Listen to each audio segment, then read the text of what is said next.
Chair নিয়ে বসে থাকতো আর জিকির করতো সুবহানাল্লাহ সুবহানাল্লাহ, কথা কয় না। এখন আবার কথা বলে বলে তথাকথিত ছাত্র আন্দোলন যদিও ভুল স্বীকার করে ক্ষমা চেয়েছে, কিন্তু এমন ভুল হবে কেন? কথা কয় না, এমন ভুল হবে কেন?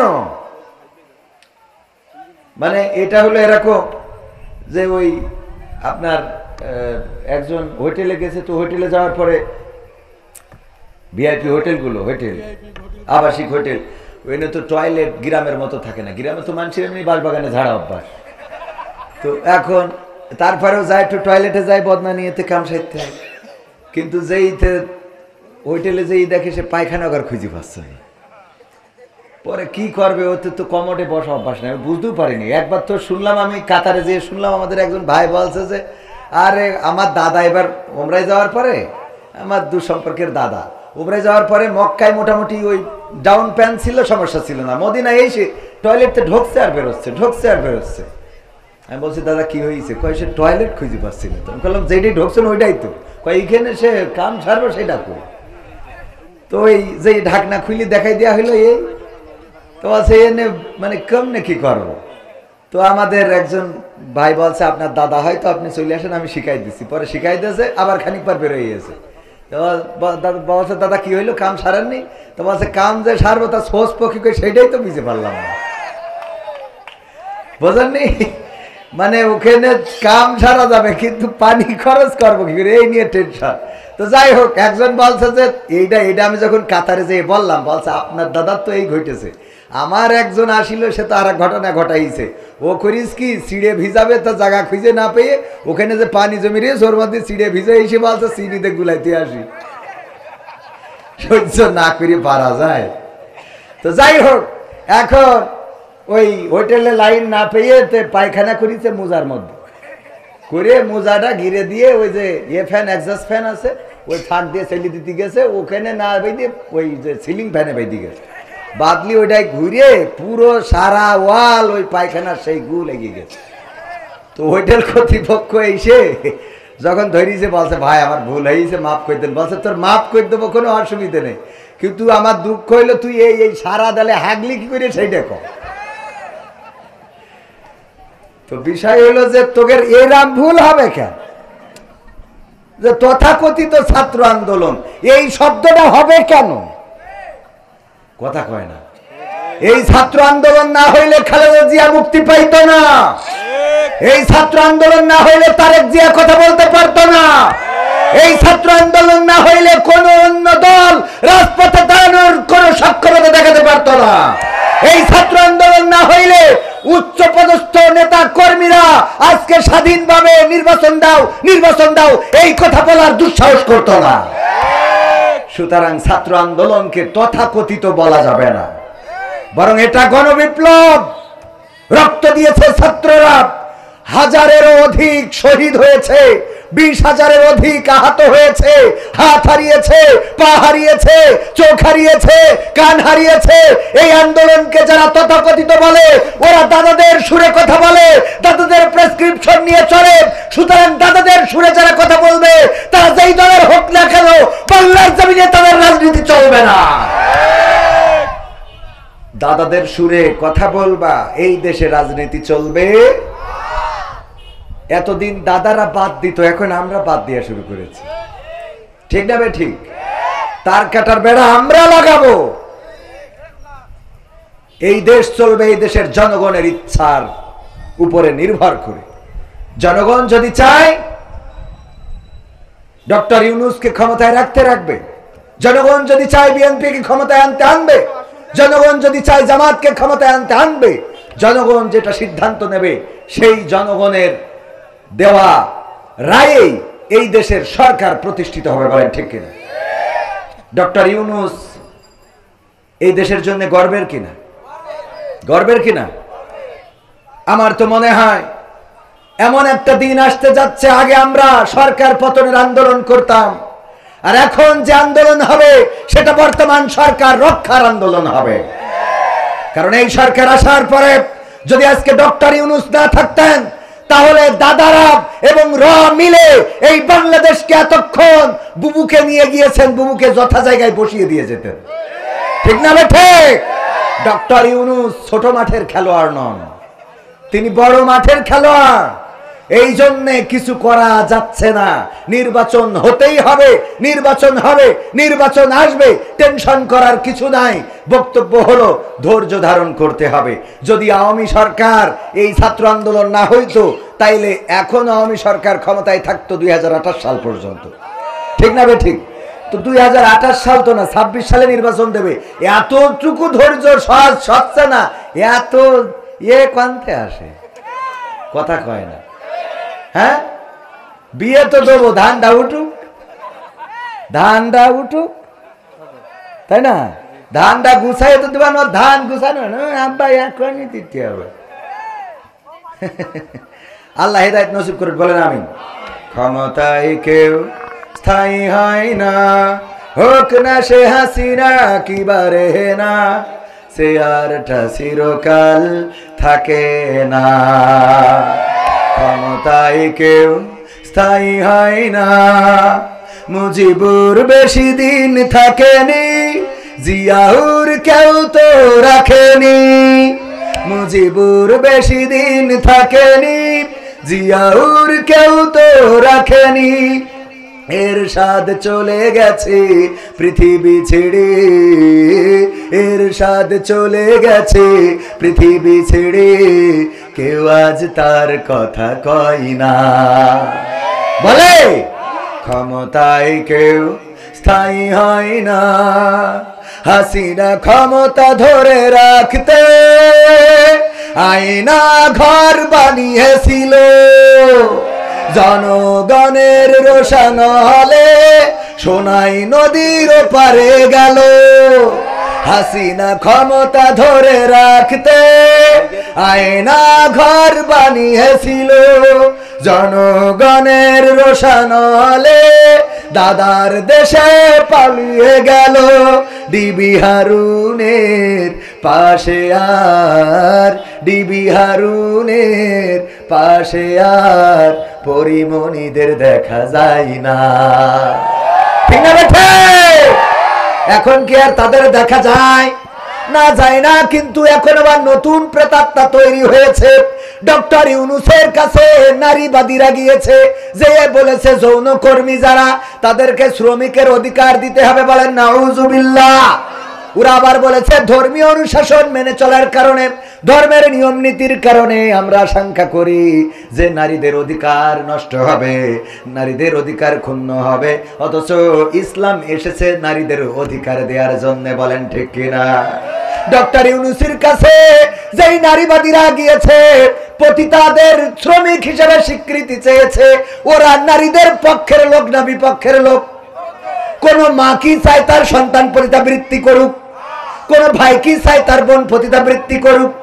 কোন স্বামী কি চায় তার স্ত্রী পতিতাবৃত্তি করুক? কোন পৃথিবীর যাদের আকল আছে, জ্ঞান আছে, বুদ্ধি আছে, মেধা আছে, কোন একজন মানুষ কি দেখাতে পারবেন যে সে তার সন্তান, তার বোন, তার মা, তার খালা, তার ফুফু পতিতা হোক, পতিতালয়ে থাকুক?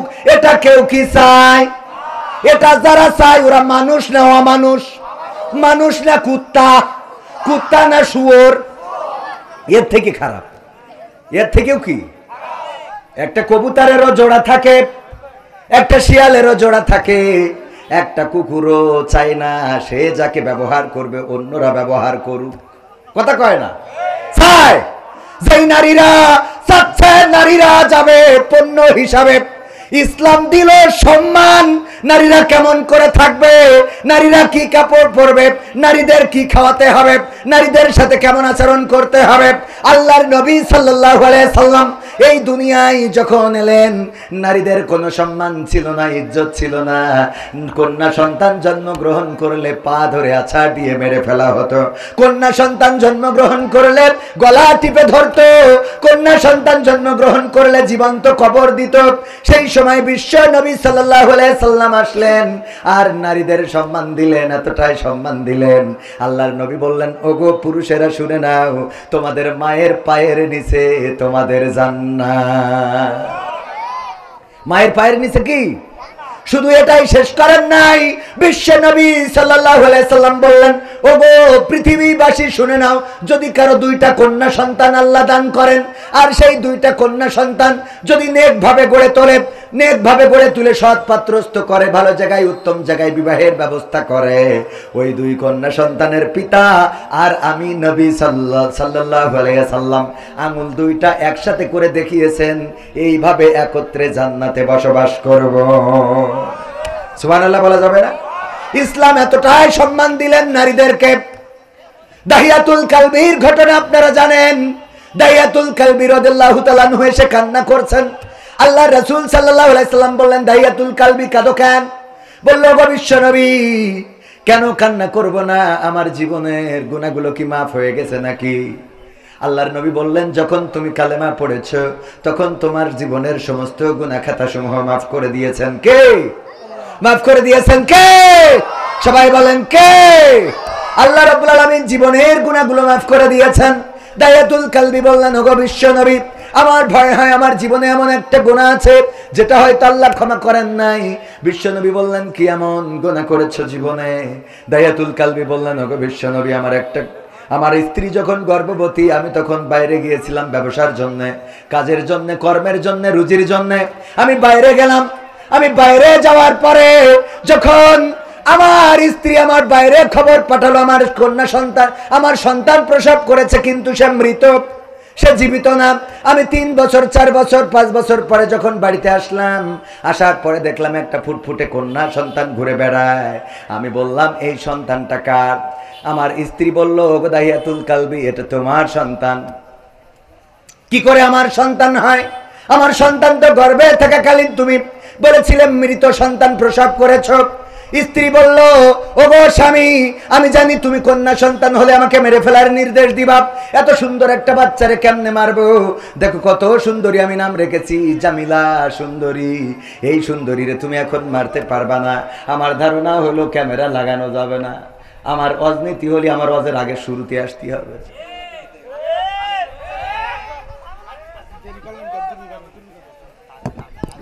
তাড়াতাড়ি আপনি আমলিক করি বেড়াবেন আর এসেতে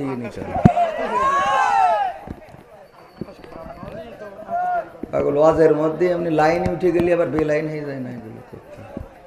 ছোট মানুষ এমনি থাক, অত মারতে হবে না, আবার আরো মানুষ খুলবে পরে, নেন, অসুবিধা নেই। ভাইদের কি করবো, মায়াও লাগে, রাগও হয়। আমার ইউটিউবার ভাইরা অনেকেই আছেন এখানে, যারা যে বক্তার আলোচনা নেবেন মাথায় রাখবেন উনি উঠার আগে আসবেন। এটা হলে আমি তো আর অত ভাইরাল কেউ না, আমারটা না নিলেও আপনাদের অসুবিধা না, ঠিক না? কিন্তু যার নেবেন তার যদি আমার তাই নিতে চান তাহলে আমার উঠার আগে আসতে হবে, এটুকু একটু করবেন। আল্লাহ তৌফিক দিন, বলেন আমি। কিন্তু আবার 2-1 3-4 জায়গায় ভাড়া খাটে, মানে এক জায়গাতে মেরিয়া বাড়ি কেনা, এইখান থেকে মেরিয়া ভাড়া রাখ যায়। হ্যাঁ ভাই, কালকে গেছিলেন না ভাই? কালকে সাতক্ষীরা সদরে মেরিয়া বাদ দিয়ে ভাটাই গেছে। আলহামদুলিল্লাহ বলেন আলহামদুলিল্লাহ। দাহিয়াতুল কালবি বলেন, ওগো স্ত্রী, তুমি আমার কন্যা সন্তানকে কেন বাঁচিয়ে রেখেছ? বলল, দেখো কত সুন্দরী, আমি নাম রেখেছি জামিলা। এত সুন্দরী কন্যাকে কেমন করে হত্যা করব? এখন তো বড় হয়ে গিয়েছে, আমার বিশ্বাস তুমি তারে হত্যা করতে পারবা না। আল্লাহর নবীকে দাহিয়াতুল কালবি বললেন, ওগো বিশ্ব নবী, আমি যখন রাত্রে ঘুমালাম, রাত্রে যখন বেডে শুইলাম, আমার ওই কন্যা সন্তানটা একবার আম্মু বলে ওর মায়ের গলা জড়িয়ে ধরে, একবার আব্বু আব্বু বলে আমার গলা জড়িয়ে ধরে। আমি রাত্রে চিন্তা করলাম, এই কন্যা সন্তানকে যদি বাঁচিয়ে রাখি, মানুষেরা আমারে বলবে ও কন্যা সন্তানের বাবা। আমি যখন রাস্তায় চলবো বলবে কন্যা সন্তানের পিতা যায়। আমার মেয়ে অন্যের বাড়িতে থালা বাসন মাজবে, আমার মেয়ে অন্যের পণ্য হয়ে যাবে, পণ্য সামগ্রী হয়ে যাবে। এই সমাজে তো মেয়ে সন্তানের কোনো দাম নাই, আমার সন্তানের কোনো দাম থাকবে না, মান থাকবে না। সুতরাং এই সন্তানকে বাঁচানো যাবে না, বাঁচিয়ে রাখা যাবে না। সিদ্ধান্ত নিলাম কালকেই হত্যা করব। সকালবেলা স্ত্রীকে বললাম, ওগো স্ত্রী, গুছিয়ে দাও, আমি কন্যা সন্তানকে নিয়ে আত্মীয়ের বাড়িতে বেড়াতে যাব। আমার সন্তানকে গুছিয়ে দিল বিশ্বাসে সরল মনে। আমি যখন আমার সন্তানকে নিয়ে যাই, মাঝে মাঝে পিছনে পড়ে যায়, সন্তান আব্বু আব্বু বলে দৌড়ে এসে আমার জড়িয়ে ধরে আর বলে, ওগো বাবা, কত দূর আত্মীয় বাড়ি, এত দূরে কেন নিয়ে যাও? আমি যখন আমার গন্তব্যে পৌঁছে গেলাম, একটি পাহাড়ের কাছে পাহাড়ের পাদদেশে পৌঁছালাম। সেখানে আমার সাথে নিয়ে যাওয়া অস্ত্র দিয়ে আমি গর্ত খনন করা শুরু করে দিলাম। আমি একটা গর্ত খনন করি, আমার দাড়িতে ধুলাবালি লেগে যায়। আমার কন্যা সন্তান দূরে খেলা অবস্থায় ফিরে আসে আর আমার কোলে বসে দাড়ির ধুলাটা ঝেড়ে দেয় আর বলে, বাবা এত কষ্ট কেন করো? এত কষ্ট করার তো দরকার নাই। দাড়ির ধুলাগুলো ঝেড়ে দেয় আর আমারে কষ্ট করতে নিষেধ করে। আমি সন্তানকে বললাম, মা দূরে যাও, খেলা করো, তোমারে ডাকবো আমার কাজ শেষ হয়ে গেলে। গর্ত খনন করা হয়ে গেল। আমি আমার কন্যাকে ডাকলাম, কন্যা এদিকে আসো, জামিলা আমার কাছে আসো। জামিলা আমার কাছে আসলো। আমি তার হাতে পায়ে আমার সাথে নিয়ে যাওয়া রশি দিয়ে বাঁধলাম। তারপরে আমি গর্তের মধ্যে ছুঁড়ে ফেলে দিলাম। আমার কন্যা সন্তানটা গর্তের মধ্য থেকে বারবার করে চিৎকার করে বলল, ওগো বাবা, আমারে তুমি মাইরো না বাবা গো, আমারে তুমি হত্যা করো না। ওগো বাবা, আমি তোমারে কখনো বাবা বলে ডাকবো না। আমি আমার মাকে জিজ্ঞাসা করতাম, ওগো মা, সব সন্তানের বাবা আছে, আমার বাবা কোথায়? কিন্তু তুমি বাবা আমার আজরাইল হয়ে আসবা বুঝি নাই। ওগো বাবা, ক্ষমা করে দাও এবারের মতো, আমি কখনো তোমাকে বাবা বলে ডাকবো না। আল্লাহর নবীকে দাহিয়াতুল কালবি বললেন, ওগো বিশ্ব নবী, আমি আমার কন্যার কোনো কথা শুনলাম না। আমি একটা পাথর নিলাম, আমার পাথরটা আমি আমার কন্যার বুক বরাবর নিক্ষেপ করে দিলাম। ওই ভারী পাথরটা যখন আমার কন্যার বুকের উপরে পড়লো, চারিদিক থেকে রক্ত ফিনকি দিয়ে বের হয়ে গেল আর মুখ থেকে একটা আওয়াজ বের হলো, আব্বা। আমি এখনো যখন পথ চলি হঠাৎ করে আমার কন্যার সেই আব্বা চিৎকারটা শুনতে পায়। আমার কন্যা যেন চিৎকার করে বলে, আব্বা আব্বা। এই চিৎকারটা আমি এখনো শুনি। আল্লাহর নবী যখন এই ঘটনা শুনছিলেন, কিতাবে এসেছে বিশ্ব নবী সাল্লাল্লাহু আলাইহি সাল্লামের চোখ থেকে অশ্রু ঝরে দাড়ি ভিজে টপ টপ করে মাটিতে পড়ছিল। আল্লাহর নবী বললেন, ওগো দাহিয়াতুল কালবি, তোমরা জাহিলিয়াতের যুগে কতটা নিষ্ঠুর ছিলে, কতটা পাষাণ ছিলে। তোমরা এতটাই পাষাণ ছিলে, নিজেদের কন্যাদেরকে এমন ভাবে হত্যা করেছো, তোমরা নিকৃষ্ট ছিলে। কিন্তু শুনে নাও, আল্লাহ রাব্বুল আলামিন নারীদেরকে সম্মান দিয়েছেন, ইজ্জত দিয়েছেন, নারীদের সম্পদে অধিকার দিয়েছেন, নারীদের স্বামীর কাছে অধিকার দিয়েছেন, বাবার কাছে, সন্তানের কাছে অধিকার দিয়েছেন। আর দাহিয়াতুল কালবি, তুমি যখন কালেমা পড়েছো, ইসলামের নীতি নিয়ম কানুন মেনে নিয়েছো, তখন তোমার জীবনের গুনাহ খাতাগুলো মাফ হয়ে গিয়েছে। ওগো আমার ভাইয়েরা, ইসলাম এমন করেই সম্মান দিয়েছেন নারীদেরকে। আর এখনকার নারীবাদীরা তারা ইসলামের বাইরে যেয়ে নারীদের অধিকার খুঁজে বেড়ায়, অথচ তারা পতিতাবৃত্তিতে উৎসাহিত করে। পতিতাবৃত্তিকে তারা শ্রমিকের অধিকার খুঁজতে চায়।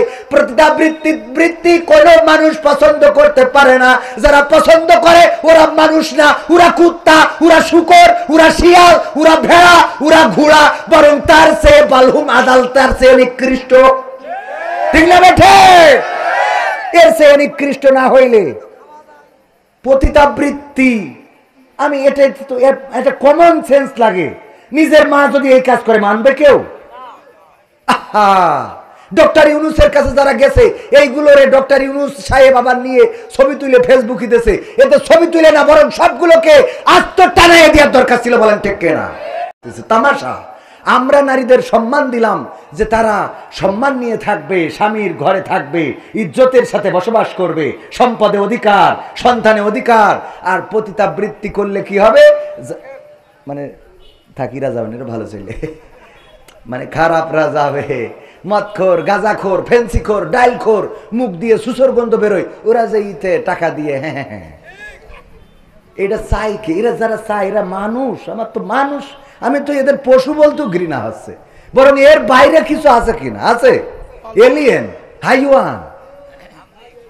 হ্যাঁ, কসা আর এক শয়তান। এরা পরে আর মনে হয় অস্কার খাই দেবে না। আমার এমপিরা সব কোথায় গেল বলবো? বললো তো তাই মনে পড়লো। এমপিরা সব কোথায় গেল, মন্ত্রীরা সব কোথায় গেল, কোথায় কাদের কাকা? তাদের সারা দেশটা এখন লাগে ফাঁকা ফাঁকা। পালাবো না, প্রয়োজন হলে ফখরুলের বাসায় গিয়ে উঠবো। ঠাকুরগাঁওয়ে বাসা আছে না? মনে আছে? পালাবে না পালাবে না যাই না তবু দেখা, পালাবে না পালাবে না যাই না তবু দেখা।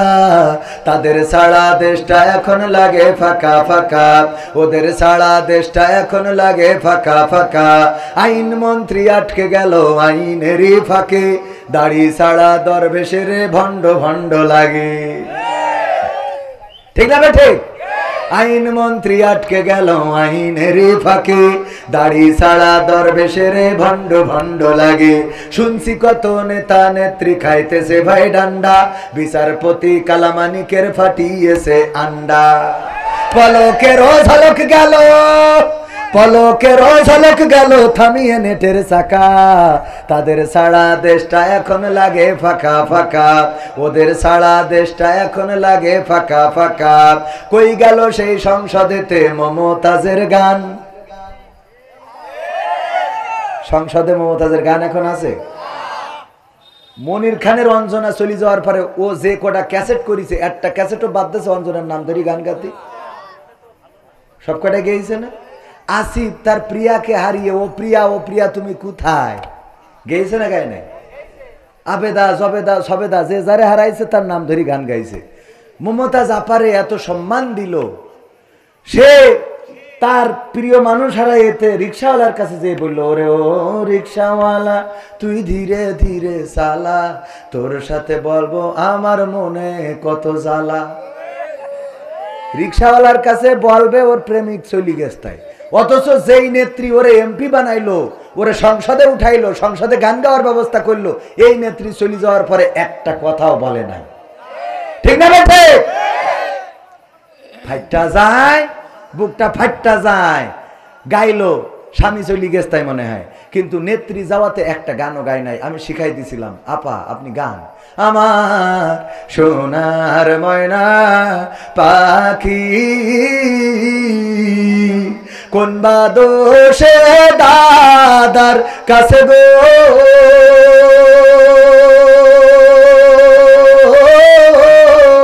আমরা দেশে কেমনে থাকি রে আমার কলজের ময়না পাখি। গাওয়ার দরকার ছিল না, ছিল না, তবে গাচ্ছে না তা না, হয়তো গান গায় কিন্তু সেই গানটা এমন। এখন হয়েছে দেখেন সব আদালতে তুলতেছে, কেউ ভেন্সি কাটে। শাহজাহান বলে আমাদেরও সময় আসবে। সময় তো তোমাদের ছিল, আবার নতুন করে কি আসবে? কথা কয় না? সময় তো তোমাদের ছিল, তোমরা সময়টাকে নিয়ে এতটাই অহংকার, এতটাই অধ্যত্ত দেখিয়েছ, মানুষকে মানুষ মনে করো নাই। ইসলামী আন্দোলনের নেতা কর্মীদেরকে মামলা দিয়েই ক্ষান্ত হও নাই, তাদেরকে ধরেছ, রিমান্ডে নিয়েছ, নির্যাতন করেছ, জেলে ভরেছ। এমনকি বাংলাদেশে ইসলামী আন্দোলনের নেতৃত্ব শূন্য করার জন্য এক এক করে সব নেতা কর্মীদেরকে ফাঁসির কাস্টে ঝুলিয়েছ। ঠিক না বেঠে? ফাঁসির কাস্টে ঝুলিয়েছে আল্লামা দেলওয়ার হুসাইন সাইদি, যার জন্য এই সাতক্ষীরা কোলারওয়ার মাটির সহদার দুই ভাই শহীদ হয়েছে একই সাথে, আর অসংখ্য মানুষ শহীদ হয়েছে। ওগো আমার ভাইয়েরা, এই কোরআনের পাখি আল্লামা দেলওয়ার হুসাইন সাইদিকে তারা কারাগারে রেখেই ক্ষান্ত হয় নাই, বরং এই মানুষটাকে ইনজেকশন পুশ করে এই পৃথিবী থেকে বিদায় করে দিয়েছে। বলেন ঠিক কিনা? অধ্যত্ত এতটাই ছিল, আল্লামা সাইদি ইন্তেকালের পরে তার জানাজাটাও পড়তে দেয় নাই ঢাকা শহরে। আমরা বাগেরহাটে গেলাম, এই হাতে আল্লামা সাইদির কবর খনন করেছি, লাশটা ধরে কবরে নামিয়েছি। ওগো আমার ভাইয়েরা, যখন ফিরে আসি তখন আমাদের গাড়িতে হামলা করেছে বাগেরহাটে। যারা হামলা করেছিলেন, খুলনায় যারা কবর দিতে দাও নাই, আল্লামা সাইদির ওসিয়ত ছিল যে তার কবরটা যেন সিদ্দিকিয়া আলিয়া মাদ্রাসায় হয়, কিন্তু সেখানে কবর দিতে দেয় নাই। ওইখানে দাঁড়ায় স্লোগান দিল, বাংলার ইহুদি দেলওয়ার হুসাইন সাইদি। বলেন নাউজুবিল্লাহ। যারা বাংলার ইহুদি দেলওয়ার হুসাইন সাইদি এই কথা বলেছিল, আল্লাহ ধরে ধরে ধরে না, ধরলে আল্লাহ ছাড়ে না। আজকে সেই সাইদির সন্তানেরা আছে, সাইদি প্রেমিকেরা আছে, সাইদির কবরও আছে, কিন্তু যারা এগুলো বলেছিল তাদের দেখা মেলে না। ঠিক না বেঠে? দেখে তো মেলে না, শুধু তাই না, তারা কোথায় আছে তাদের কবর বাংলার জমিনে হবে কিনা সন্দেহ। মাঝে মাঝে বলে আমরা চট করে ঢুকে পড়বো, কিন্তু বাংলাদেশের মানুষ বলে বুবু আইবা, তুমি আইবা রে, আইয়া বুবু সিয়ার পাইবা না। বুবু আইবা, তুমি আইবা গো, আইসা তুমি সিয়ার পাইবা। পাবে বাংলাদেশের জমিনে আর এই সিয়ারটা পাবে না, এই সিয়ার আর দেয়া হবে না। কারণ যেই দলের নেতা কর্মীদের চিন্তা না করে নিজে হেলিকপ্টারে করে উড়ে যায়, নিজের চিন্তা নিজে করে চলে গেছে। তুই তো দাদার কাছে যে ভালোই আছো, কিন্তু আমাদের যে কি অবস্থা এটা বুঝবা না, কথা কয় না। আমাদের তো অবস্থা খারাপ, বেরোইতে পারি না, লজ্জা লাগে। আরে এরপরেও আবার মাঝে মাঝে ঝটিকা মিছিল দেখা যায়। যারা ঝটিকা মিছিল করে ওদের যদি ন্যূনতম লজ্জা থাকতো তাইলে অন্তত রাস্তায় নামতো না, কথা কয় না। তুই যে চেয়ারম্যানের জন্য ছুটি বেড়াচ্ছিস, নারায়ে তাকবীর, বিশেষ অতিথির আগমন মাহফিলের পক্ষ থেকে। এটা ওয়াজ শুনে কি ঠান্ডা হয়ে গেল নাকি? আমি তো বাবু আকর্ষণ, এই জন্য ওয়াজও মানে কোন দিকে যাবো লাইন খুঁজে পাচ্ছি না। একবার মনে করছি ওয়াজ শুনে, একবার মনে করছি গান শুনে। আকর্ষণ কিশোর, কিশোর কথা কয় না, কিশোর। আচ্ছা, হাত তুলে মা বোনেরও আছে, একটু গান শুনে হবে না? সব শোনাবো টাইমের মধ্যে ইনশাল্লাহ। রাজি আছেন শুনতে? থাকা যাবে? পরিবেশটা করে দিয়েছেন কে? আল্লাহ রাব্বুল আলামিন সুন্দর একটা পরিবেশ করে দিয়েছেন। যেই সময় ঝড় হওয়ার কথা, বৃষ্টি হওয়ার কথা, সেই সময় আল্লাহ রাব্বুল আলামিন এত সুন্দর পরিবেশ করে দিয়েছেন। এইখানে যারা এসেছেন, যারা বসেছেন, যারা বাইরে আছেন, দাঁড়িয়ে আছেন, আল্লাহ কবুল করেছে আপনাদেরকে। আর যাদের কবুল করে নাই তারা এখানে আসতে পারে নাই। এখনো ওই ডান দিকে কিছু জায়গা আছে, যদি এই কোরআনের মাহফিলে এসে বসতে পারেন, আল্লাহ রাব্বুল আলামিন এই মাহফিল আপনার নাজাতের ওসিলা করে দিতে পারে। বলেন সুবহানাল্লাহ। আল্লাহ বলেছেন ওয়াইযা কুরিয়াল কুরআনু ফাসতামিউ লাহু ওয়া আনসিতু লাআল্লাকুম তুরহামুন।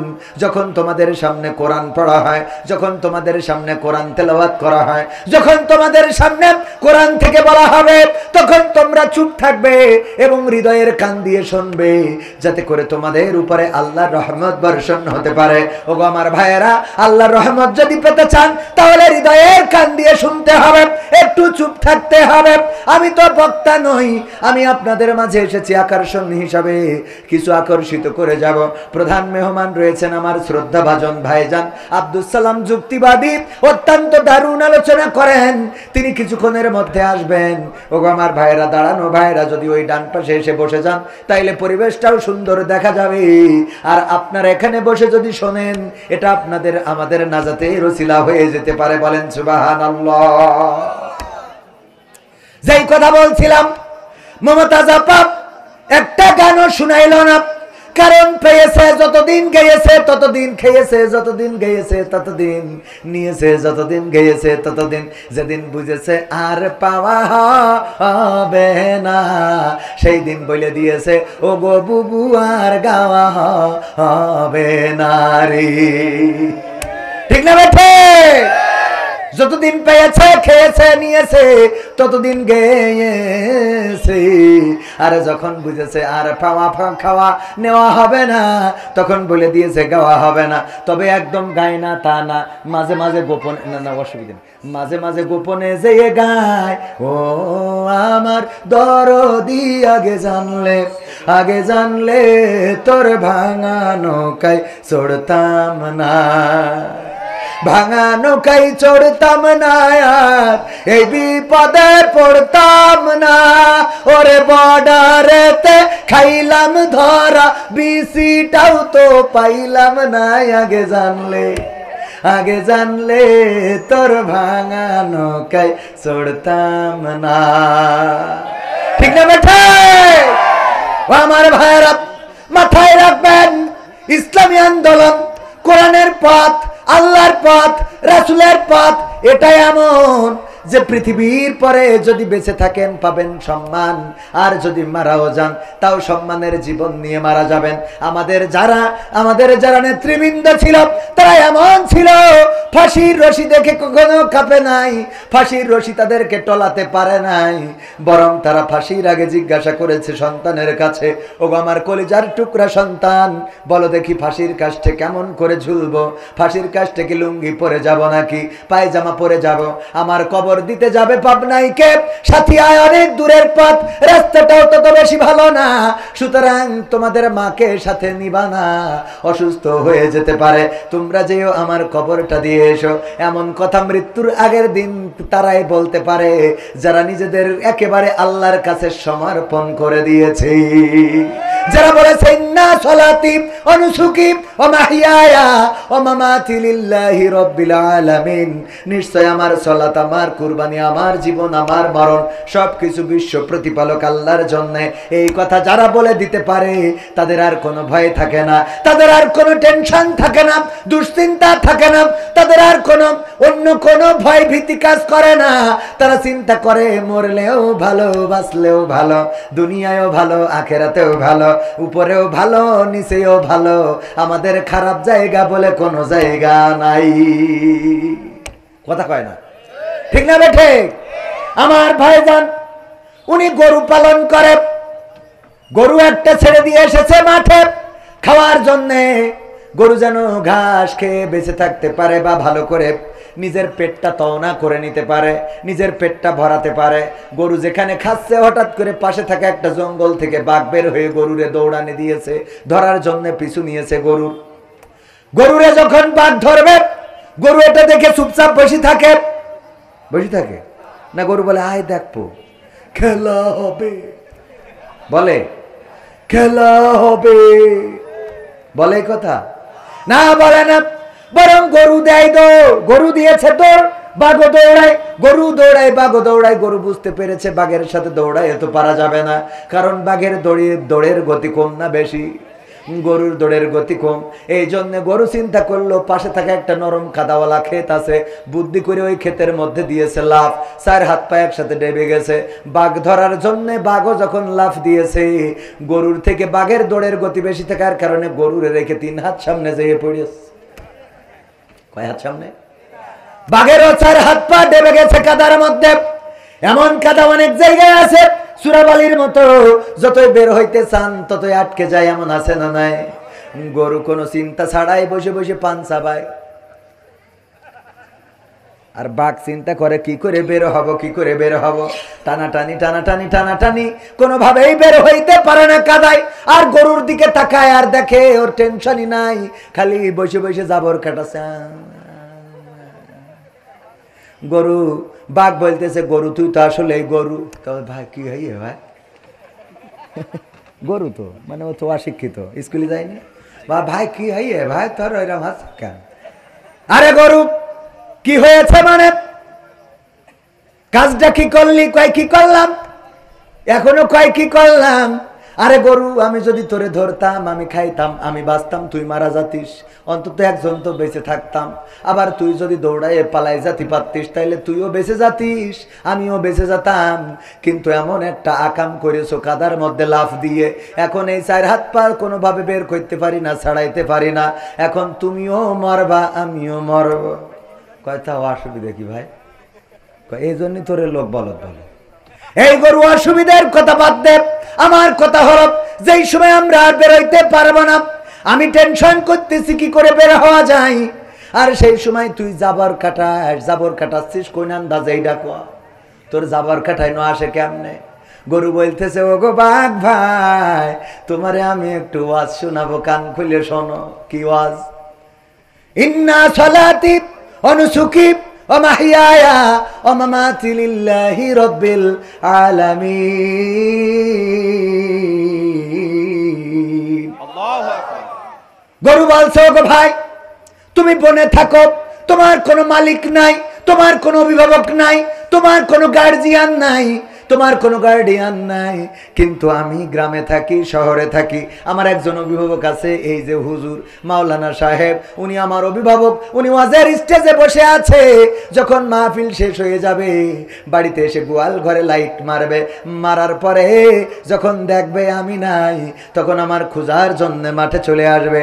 এসে মাঠে খুঁজতে খুঁজতে খুঁজতে খুঁজতে যখন আমারেও পাবে তোমারেও পাবে, তখন আমার মালিক আমারে বের করে নিয়ে যাবে, আর তোমার ওইখানে বড় খাদার মধ্যে কবর দিয়ে তারপরে বাড়ি যাবে।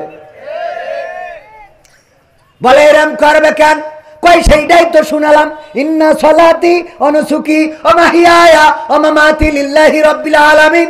কারণ হলো আমি আমার মালিকের কাছে বলে দিছি, আমার নাঙল টানা, আমার জয়েল টানা, আমার গাড়ি টানা, আমার বাসুই দিয়া, আমার ধান তুলা, আমার দুধ দিয়া, আমার বাছুর দিয়া সব তোমার জন্য। এই কথা যেদিন থেকে মালিকের বলে দিছি, ওই দিন থেকে মালিক আমার খোল দিয়ে সানি মাখাইয়ে খাওয়ায়, আমার জন্য সবুজ কচি ঘাস কেটে এনে খাওয়ায়, আমার জন্য সে টেনশন করে, আমার ঘরে তালা মেরে রাখে, আমার রাত্রি আবার লাইট মেরে দেখে, মশা লাগলে আবার কয়েল ধরাই দেয়, আবার মাঝে মাঝে ধুমা করিতে মশাগুলো তাড়াই দেয়। এমনি ভাবে আমার অসুখ হইলে ডাক্তার ডেকে নিয়ে আসে। আমার প্রসব যন্ত্রণা যখন শুরু হয়ে যায়, তখন লোকজন এনে বলে শিগগিরই এসো, আমাদের নেদা হবে রে। আমার মালিক, আমি তার কাছে নিবেদিত, আমি তার কাছে সমর্পণ করে দিছি। এই জন্য আমার মালিক আমাকে খুঁজতে আসবে, আমাকে খুঁজে যখন পাবে তখন আমারে উদ্ধার করবে আর তোমারে কবর দিবে। এইটাই হলো আত্মসমর্পণ করা। ওগো আমার বাঘ ভাই, বলো এইবার আমি জাবর কাটাবো না তুমি কাটাবা? কথা কি বোঝা গেছে? এখন বলো, জাবর আমি কাটাবো না তুমি কাটাবা? বুঝে নেন ভাইয়েরা আমার, যারা আল্লাহর কাছে নিজেদের মাথাকে নত করে দেয়, বলেন না সলাতি ওয়া নুসুকি ওয়া মাহইয়ায়া ওয়া মামাতি লিল্লাহি রাব্বিল আলামিন। নিশ্চয় আমার সলাত, আমার কুরবানি, আমার হায়াত, আমার মাউত বিশ্ব প্রতিপালক আল্লাহর জন্য। ওরা যখন ফাঁসির কাষ্টে যায় তখনও জাবর কাটায়, আবার যখন মন্ত্রিত্বের চেয়ার পায় তখনও জাবর কাটায়। কথা কয় না? কারণ কি? কারণ হলো তারা জানে আমাদের মালিক আছে। মালিককে আমরা আল্লাহর কাছে বলে দিয়েছি সব তোমার জন্য, জীবন মরণ সব তোমার জন্য, ওগো রব তোমার জন্য নিবেদিত করে দিয়েছি। সুতরাং আমাদের হাতে হ্যান্ডকাপ লাগাইলেও আমাদের মুখের হাসি কেড়ে নিতে পারে না, আমাদের রিমান্ডে নিলেও মুখের হাসি কাটতে পারে না, আমাদের যাবজ্জীবন জেলে দিয়েও আমাদের মনোবল ভাঙতে পারে না, আমাদেরকে ফাঁসির কাষ্টে ঝুলাইলেও আমাদের মনোবল ভাঙতে পারে না। কারণ আমরা তো এই পৃথিবীতে জন্ম নিয়েছি শহীদ হয়ে, শহীদি মৃত্যু আকাঙ্ক্ষা করি এই পৃথিবীর পরে চলি। আমরা জন্ম নিয়েছি মৃত্যু দিয়েই, সেটা আল্লাহর কাছে আমাদের জীবনটা সমর্পণ করে দিয়ে প্রমাণ করে দেব, ওগো রব আমাদের সবকিছু তোমার জন্যই নিবেদিত। ঠিক না বেঠে? তাইলে আল্লাহর জন্য যদি নিবেদিত হন, আর চিন্তার কি কোনো কারণ আছে? আছে। সে আল্লাহর জন্য সমর্পণ করার দরকার আছে না নাই? আমার নেত্রীরা, আমার মন্ত্রীরা, আমার ওবায়দুল কাদের হাফিজাহুল্লাহ, আমার শামীম ওসমান রাহিমাহুল্লাহ, আল্লাহর ওলিরা, তারা নিজেদেরকে সমর্পণ আল্লাহর কাছে করে নাই, তারা সমর্পণ করেছিল বাতিলের কাছে, সমর্পণ করেছিল দাদাদের কাছে। এই জন্য যখন শেখ হাসিনা বিপদে পড়েছে তখন বলে নাই আল্লাহ রক্ষা করো, তখন বলেছে নরেন্দ্র ও মোদি তুমি হেলিকপ্টার পাঠাও রে। ঠিক না বে? ঠিক। হ্যাঁ, একটা রিকোয়েস্ট, রূপের বড়াই করিস না রে, রূপ চিরদিন থাকে না, রূপের বড়াই করিস না রে, রূপ চিরদিন থাকে না, নিজের মুখটা দেখা একদিন হইবে তোমার যন্ত্রণা, নিজের মুখটা দেখা একদিন হইবে রে তোর যন্ত্রণা। সময় হইল বড় শিক্ষক, সব দিবে শিখাইয়াম, সুখের জীবন থাকবে না রে, দেখবে না কেউ চাইয়াম। সময় হইল বড় শিক্ষক, সব দিবে শিখাইয়া, সুখের জীবন থাকবে না রে, দেখবে না কেউ চাইয়া। মরার আগে মরবি রে, বড়াই কইরো না ভাই, সে আর চিরদিন থাক থাকে না, পাওয়ারের বড়াই কইরো না বোন, চেয়ার চিরদিন থাকে না, নিজের চেয়ার দেখা একদিন হইবে তোমার যন্ত্রণা, নিজের চেয়ার দেখা একদিন হইবে তোমার যন্ত্রণা। ঠিক না বেঠে? নিজের চেয়ার দেখে যন্ত্রণা হবে। আমি বলছিলাম যারা এখনো ঝটিকা মিছিল করে, মাঝে মাঝে দেখা যায় হঠাৎ করে 5-7 জন হেলমেট পরে, মুখে মাস্ক দিয়ে তারপরে রাজপথের নামে, তাদেরকে বলতে চাই আরে আবুলের দল রে, এমন নেতার আন্দোলন করলে, যেই নেতা নিজের স্বার্থ উদ্ধার করার জন্য, নিজের রক্ষা করার জন্য দাদাদের কাছে যে আশ্রয় নিল, যেই দেশ তার বাবা দিয়েছে, স্বাধীনতা তো উড়াই নেছে, আমরা তো এখানে রোহিঙ্গা, কথা কয় না, আমরা তো রোহিঙ্গা। সাতক্ষীরাকে বলা হয়তো মিনি পাকিস্তান, কি বলে মিনি পাকিস্তান। এমনি ভাবে দেশকে ডিভাইডেড করে ফেলেছিল। এক দল ছিল চেতনাবাজ, আর এক দল নাকি ছিল রাজাকার। 20 বছর বয়সেও নাকি রাজাকার। আর ওগের দলে যদি কেউ চলে আসে, সে যদি সম্মুখ সমরে রাজাকার থাকে, তাও সে মুক্তিযোদ্ধার এখানে একটা মেশিন পায়। ঠিক না বেঠে? রাজাকারের বাচ্চা এমন একটা মেশিন। ওই যে সাকা চৌধুরী বলেছিল যে মাননীয় স্পিকার, আমি একটা মেশিনের কথা বলবো যে এটা বাংলাদেশে আবিষ্কার হয়েছে। মাননীয় স্পিকার, বাংলাদেশে এমন একটা মেশিন আছে রে, যেই মেশিনের এক পাশ দিয়ে যদি রাজাকার ঢুকাই দেন, অপর পাশ দিয়ে মুক্তিযোদ্ধা হয়ে বের হয়ে যায়, আর সেই মেশিনের নাম হইল বাংলাদেশ আওয়ামী লীগ। ঠিক না ভাই? ঠিক। এক পাশ দিয়ে ঢুকাইলে আর এক পাশ দিয়ে মুক্তিযোদ্ধা হয়ে যায়, রাজাকার ঢোকে, মুক্তিযোদ্ধা হয়ে বেরোয়।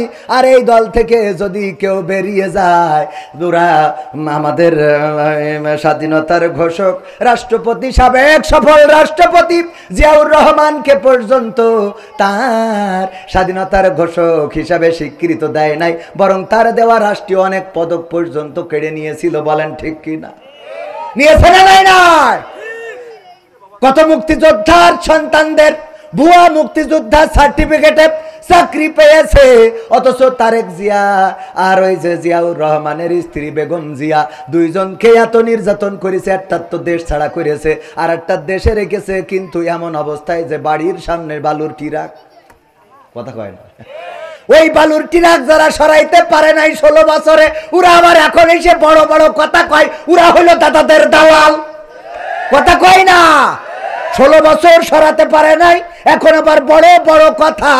এই বড় বড় কথা যারা বলে, ওরা প্রকৃত অর্থে জাতীয়তাবাদী দল করে না, ওরা জাতীয়তাবাদী দলের লোক নয়, ওরা হইল দাদাদের সুরে কথা কয়। কারণ ছাত্র আন্দোলন করে নির্বাচনের জন্যই এই আন্দোলন, এই দেশের নির্বাচন করে সরকার প্রতিষ্ঠিত হবে।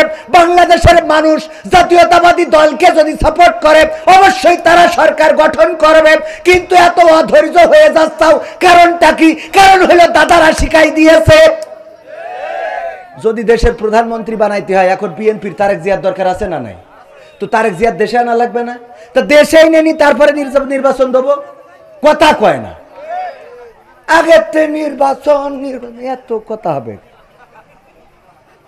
ওগো আমার ভাইয়েরা, ওরা হলো দাদাদের দালাল। প্রকৃত অর্থে যারা, তারা বলছে না মাল পেয়েছে আর মাল খেয়েছে, এই জন্য ছাত্র আন্দোলনকে তথাকথিত বলে ফেলে। অথচ এই ছাত্র আন্দোলনে কত পরিবার আজকে আপনার ডানে বামে খোঁজ নেন, 16টা বছর কত নির্যাতনের শিকার করেছে, কত জাতীয়তাবাদী দলের, ছাত্র দলের, যুব দলের নেতারা পর্যন্ত ঢাকায় রিক্সা চালিয়েছে। বলেন ঠিক কিনা? তাদেরকে মুক্ত করেছে ছাত্ররা। তাদের এই আন্দোলনকে ছোট করে দেখা যাবে? ডক্টর ইউনূস এমন একজন খেলোয়াড়, জাতিসংঘের মহাসচিবকে বাংলাদেশে এনেছে, শুধু না বরং তারে নিয়ে গেছে রোহিঙ্গাদের ওখানে। সেখানেই শেষ না, বলছে তুমি যাই হও হও, আমাদের পাঞ্জাবি গাই দোয়া লাগবে। পাঞ্জাবি তো গাই দিবাইছে, দিয়াইছে, আবার তারে রোজা রাখাই ছেড়ে বলছে তুই হিন্দু মিন্দু যাই হোস, রোজা রাখা লাগবে। ঠিক না বেটে? রোজা রাখায় ইফতারও করাইছে। এই হলো ডক্টর ইউনূস চাইনায় গিয়েছে দেশের জন্য, আবার এখন কাতারে রয়েছে দেশের জন্য। যেমন জিয়াউর রহমান তিনি যখন রাষ্ট্র ক্ষমতা পেয়েছিলেন, আমরা তো তখন জন্মগ্রহণও করি নাই, তবে ইতিহাসে পড়েছি তিনি ছিলেন একমাত্র এই বাংলাদেশের কল্যাণকামী। মালয়েশিয়ার প্রেসিডেন্ট মাহাথির মোহাম্মদ, মালয়েশিয়ার সাবেক প্রধানমন্ত্রী দাবি জানিয়েছিলেন, ওগো জিয়াউর রহমান, বাংলাদেশ থেকে কিছু লোক আমাদেরকে দাও, আমরা নাগরিকত্ব দেব, মালয়েশিয়ার নাগরিকত্ব দিয়ে আমরা এই দেশে রাখবো, তারা আমাদের দেশে আমাদের এখানে ভোটার হয়ে থাকবে, আমাদের দেশের রাজনীতি আমাদের দেশের অর্থনীতিতে তারা অংশগ্রহণ করবে। জিয়াউর রহমান এমন একজন নেতা ছিল, তিনি বলেছিলেন আমি তো বাংলাদেশকে মালয়েশিয়া বানাবো, সুতরাং আমার দেশের মানুষদেরকে আমি মালয়েশিয়ায় পাঠাবো না। তোমাদের ওই পাম বাগানে সাপ থাকে, বিচ্ছু থাকে, ওইগুলো আমাদের জনগণের কামড় দেবে, মারা যাবে। আমি আমার জনগণকে এমন বানাবো যে আমাদের জনগণের মালয়েশিয়ায় যাওয়া লাগবে না। এই একজন ছিল জিয়াউর রহমান। আর বর্তমান তার উত্তরসূরি হিসাবে বলা যায় এসেছে ডক্টর ইউনূস, যিনি সব কিছুকে উপেক্ষা করে বাংলাদেশের স্বার্থ রক্ষার জন্য সব রকম কষ্ট করে যাচ্ছে। বলেন ঠিক কিনা? ওগো আমার ভাইয়েরা, তাইলে আমার সেই গানে ফিরে আসি, কারণ আমি আকর্ষণ এত ওয়াজ করলে হবে। কই গেল সেই সংসদেতে মমতাজের, মনে আছে? হ্যাঁ, কই গেল সেই সংসদেতে মমতাজের গান, কোথায় গেল হজরত বলা স্বামী ওসমান, ইনু মেনন্দি পুমনি আছে কারাগারে, বাপ করিলেও পাপ কখনো ছাড়ে কি আর তারে। কোথায় গেল স্পিকারের, কোথায় গেল স্পিকারের দৃষ্টি আঁকা বাঁকা, তাদের ছাড়া দেশটা এখন লাগে ফাঁকা। কই গেল সেই আরাফাত আর ব্যারিস্টার সুমন, কথা বলার সময় তারা করেনি ওজন, মুরগি কবির খাইছে ধরা, জাফর কোথায় আছে, গোপনে কি সেও গেল মোদি দাদুর কাছে। কোথায় গেল এ সালমের, কোথায় গেল এ সালমের কাড়ি কাড়ি টাকা, তাদের ছাড়া দেশটা এখন লাগে ফাঁকা। লাগে না, লাগে না, কেন ফাঁকা ফাঁকা লাগে? কারণ হলো আমরা আগে রমজানের, এইবার রমজানের মাস গেল, কারেন্ট কি গিয়েছে? কথা কয় না, কারেন্ট গেছে। সাহরির সময়ও কারেন্ট আছে, ইফতারের সময়ও কারেন্ট আছে, তারাবির সময়ও কারেন্ট আছে। তারাবির সলাতে, সিয়ামে, কিয়ামে, ইফতারিতে সব সময় বিদ্যুৎ ছিল। যদি এখন ওবায়দুল কাদের কাকা থাকতো তাইলে বলতো এই সরকার ব্যর্থ সরকার। কারণ কি? কারণ কি? কারণ হলো এবার বিদ্যুৎ যায় নাই। মোমবাতি কি হবে? মোমবাতি ফ্যাক্টরি গুলো বন্ধ হয়ে যাবে। ঠিক না বেটে? আমার কাকা থাকলে আরো বলতো, অনেকেই ভাবে শেখ হাসিনা পালিয়ে গিয়েছে, শেখ হাসিনা পালায় না, শেখ হাসিনা হিজরত করেছে। কি রত করেছে?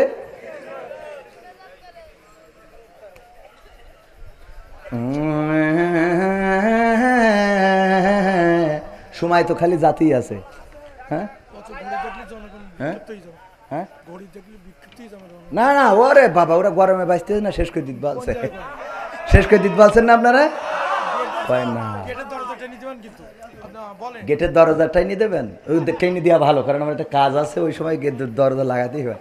এই শোনা, ওই এই দাঁড়ায় থাকার লোক একটু ভিতরে, ওই আর একটু ফাঁকা আছে, এসে বসা যায় না মনে?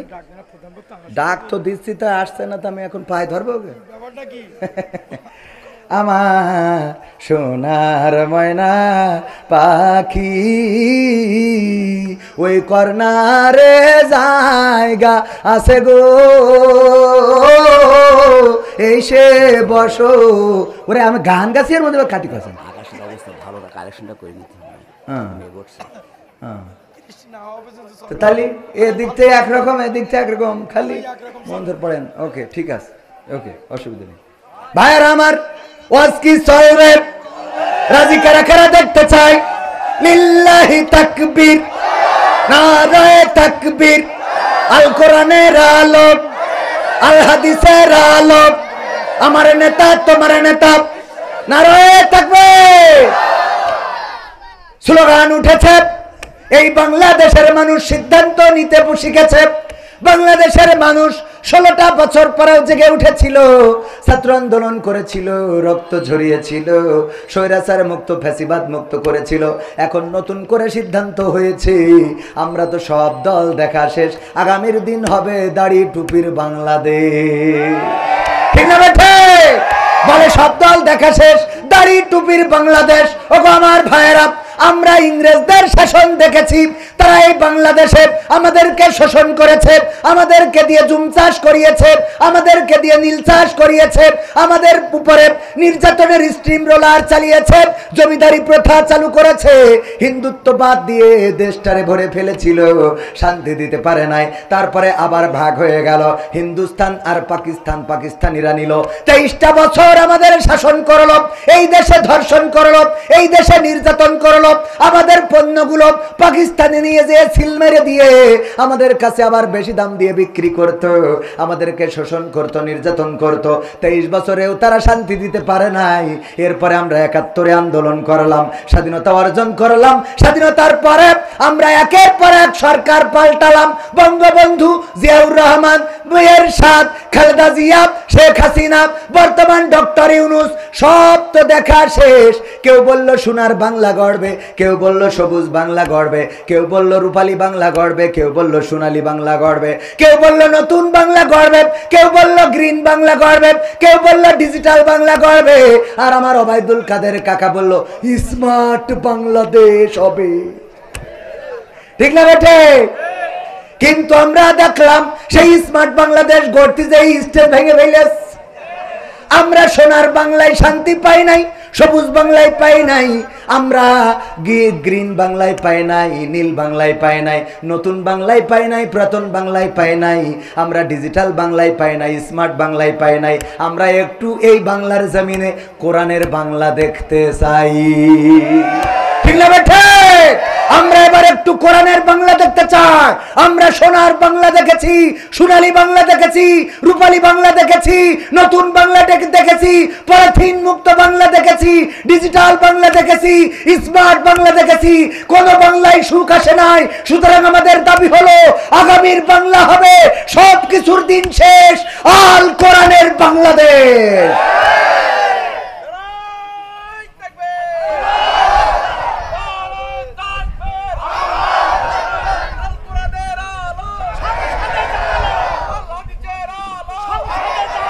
সম্মানিত ভাইয়েরা, যদি কোরআনের বাংলাদেশ দেখতে হয়, তাহলে যেইভাবে আমরা 1971-এ লড়াই করে রক্ত দিয়ে পাকিস্তানদের কাছ থেকে আমাদের দেশকে মুক্ত করেছিলাম, যেইভাবে 1952-তে রক্ত দিয়ে আমাদের ভাষার সম্মান রক্ষা করেছিলাম, যেইভাবে 2024-এ রক্ত দিয়ে ফ্যাসিবাদ মুক্ত করেছিলাম, একইভাবে আগামীর দিনে আল্লাহর জমিনে আল্লাহর দিন কায়েম করার জন্য ইসলামী আন্দোলনের নেতা কর্মীরা যদি ডাক দেয়, রাজপথে থেকে বুকের তাজা রক্ত যদি ঢালতে হয়, রক্ত ঢেলে সেই রক্তের সাগরে সাঁতার কেটে কেটে একটি রক্তাক্ত বিপ্লবী কালেমার পতাকা বাংলার জমিনে উড়াতে রাজি কারা কারা দেখতে চায়?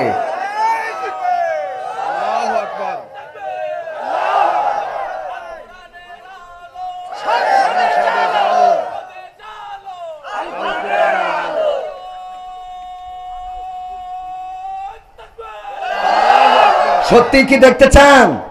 দেখতে চান? হাত আরো একটু টান টেনে করেন দেখি, আরো জোরে। কাকে দেখাচ্ছেন? আল্লাহকে। আমরা দিনের জন্য রক্ত দিতে রাজি আছি না নাই? জীবন দিতে রাজি আছি না নাই?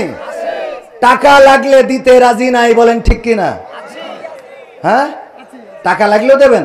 দেবেন? এই হাত নামাচ্ছেন কেন? টান টেনে করেন, এই মুঠা করেন, মুঠা করেন, ছাড়েন, মুঠ করেন, ছাড়েন, সুন্দর দেখা যাচ্ছে, মুঠ করেন, ছাড়েন, বাম হাতটা নামান, খালি ডাইন হাতটা রাখেন, উঁচু করেন, উঁচু করেন, উঁচু, আরো টান টেনে, হ্যাঁ, মুঠ করেন, মুঠ করেন, করেন, মুঠ করে এইবার নিজের পকেটে টাকা না থাকলে পাশেরটাই ঢুকান।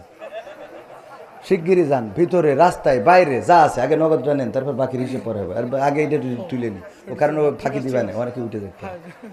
আমিও বুদ্ধি শিখে গেছি, আগে এইটা নেবো, তারপরে পরেরটা পরে প্যাকেট শিগগিরই আগে আমি তো কিছু দেবো, আমি আমি আমার আমার হাতের মুঠোর মধ্যে। হ্যাঁ, 500 টাকা না দিলে তো হবে না। আমার সে আরিফ সাহেব বাবারে, আমিও না দিয়ে আপনারা মনে করেন না যে হুজুর হ্যাঁ না দিয়ে আমি করছি না যে আপনাদের কাছ থেকে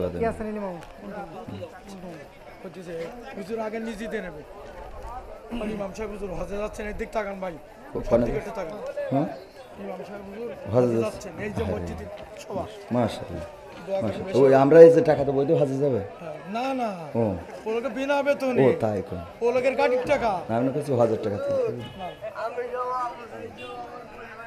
আমি ব্যক্তিগতভাবে 500 টাকা দিলাম আল্লাহর ঘরের জন্য। আল্লাহ দানকে কবুল করো। কিডা উনি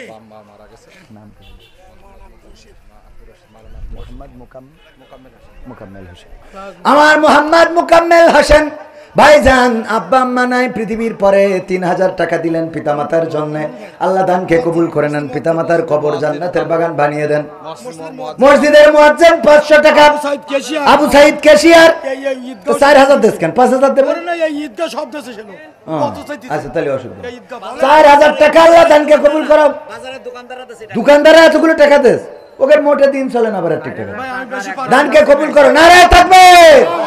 আমার দোকানদারেরা দেখেন, তারা নিজ দায়িত্বে কতগুলো টাকা তুলে দিয়েছেন। সাতক্ষীরার মাটি, ইসলামের ঘাঁটি। আমার ওই ভাইজান একজন অসুস্থ মানুষ, তারপরেও কিছু টাকা দিতে চায়। আল্লাহ দানকে কবুল করো। আমার ভাইজান ছোট মানুষ, আল্লাহ কবুল করে নাও। কিরা কেশিয়ার আবু সাইদ 1 বস্তা ধান। আমি অদম পিতামাতা। নাম বল। মাওলানা আব্দুল হামিদ। নারায়ে তাকবীর। এই সবাই পকেটে হাত দিয়ে প্যাকেটে দেন। প্যাকেটে আমি দেখতে চাই, আপনারা কেউ মাহরুম করবেন না মসজিদের জন্য। আমার আব্দুল হাকিম সাহেব 3000 টাকা।